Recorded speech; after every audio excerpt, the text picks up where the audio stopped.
Queridos amigos, que a paz de Jesus esteja com todos.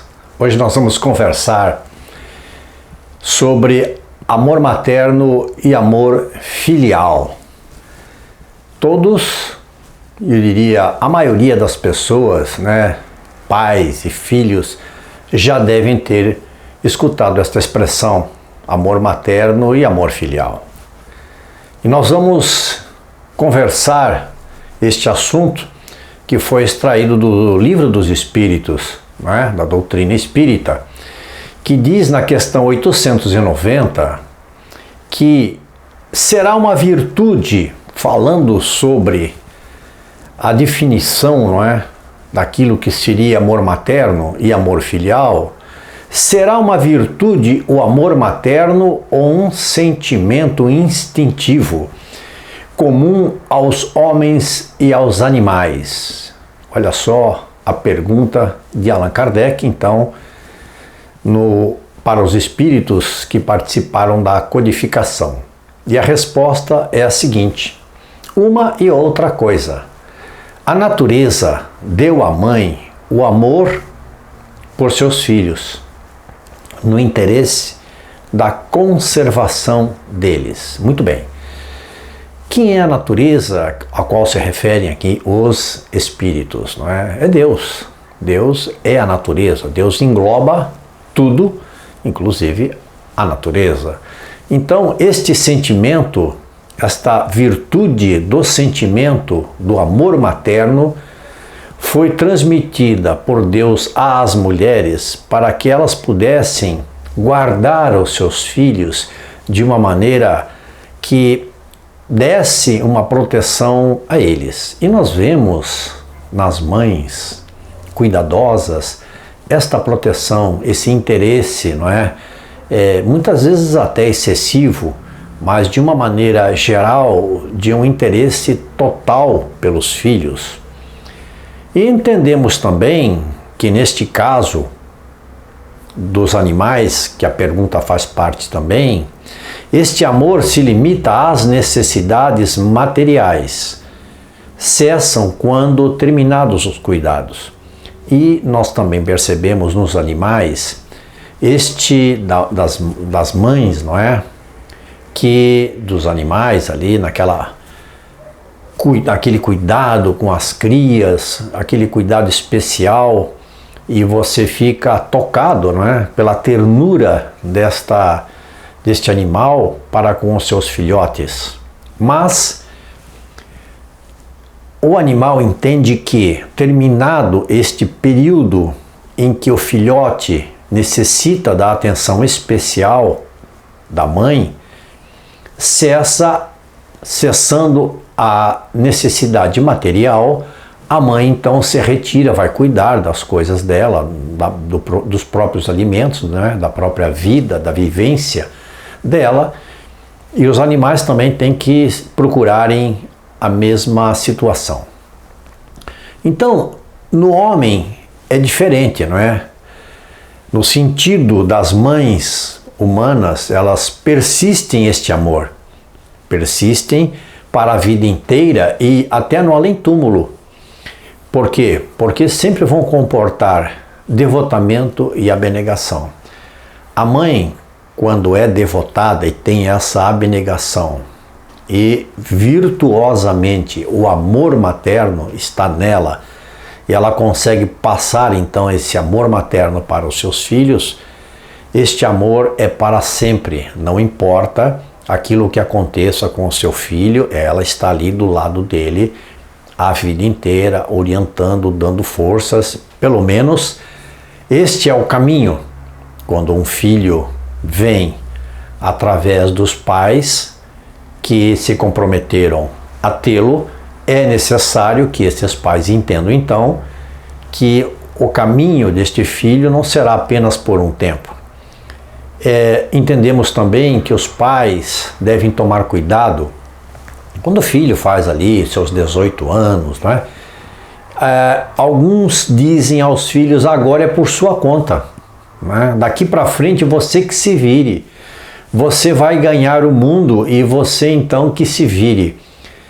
Não é uma atitude recomendada aos pais tomarem este tipo de situação nas mãos, porque os filhos, nesta idade ainda, sentem muita necessidade do apoio, sentem necessidade de ter os pais perto, e os pais, obviamente, são a raiz para ele.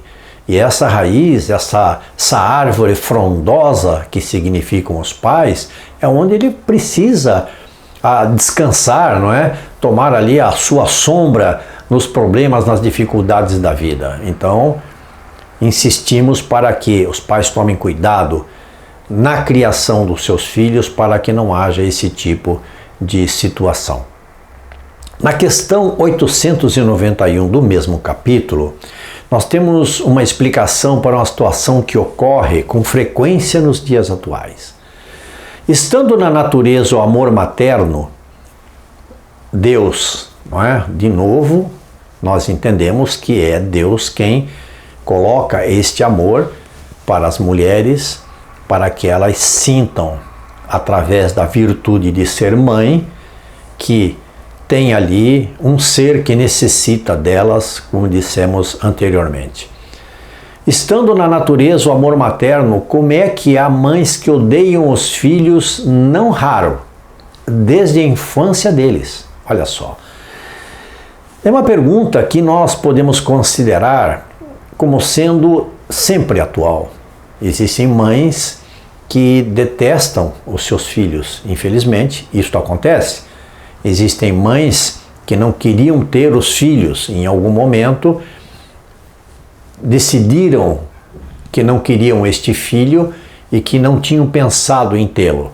E a resposta que os espíritos dão a esta questão diz o seguinte: às vezes o espírito do filho, aquele espírito que vem para aquela família, pede esta situação como prova, por ter sido um mau pai ou mãe perversa numa outra existência. Então ele se rende à situação de que terá que passar, não é, por um caminho em que ele foi ou um mau pai ou não foi uma boa mãe, enfim, não foi dentro daquilo que nós entendemos de que Deus deu a oportunidade, ele não se estabeleceu dentro dessa oportunidade como um condutor para um filho ou para uma filha. Em todos esses casos, não é, a mãe perversa, aquela que vai ter o filho e não o quer, não pode se deixar levar por um espírito que procura criar embaraços, não é, ao filho que ela gerou. Por quê? Porque nesse caso específico, este filho está numa condição também de pressão, porque aquela família, aquela mãe, ele vai perceber que a mãe não o quer, que ela não gosta dele, ela tem problema.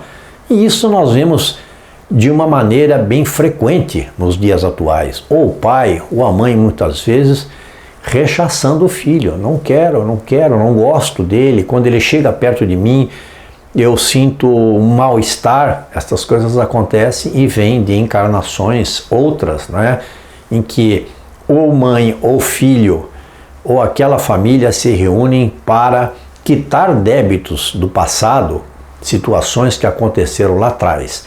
Então, ela tem que tomar cuidado, a mãe. Por quê? Porque a responsabilidade dela é para que este filho não venha sucumbir na encarnação.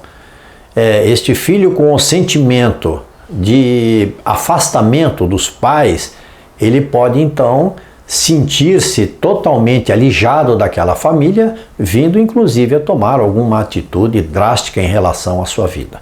Mas não esqueçamos que esta violação dos pais, né, desta criança rejeitada, ela não ficará impune. Não é porque você não gosta do seu filho, não gosta da sua filha, que você vai tomar atitudes drásticas com ela, não é? Muitas vezes suprimindo a própria vida desta criança, não vai ficar impune. E este espírito desta criança que está sendo então rejeitada, ele será recompensado pelos obstáculos que ele consiga passar, se ele não se deixar levar pela situação e conseguir ultrapassar a situação, e isto também acontece muito, não é?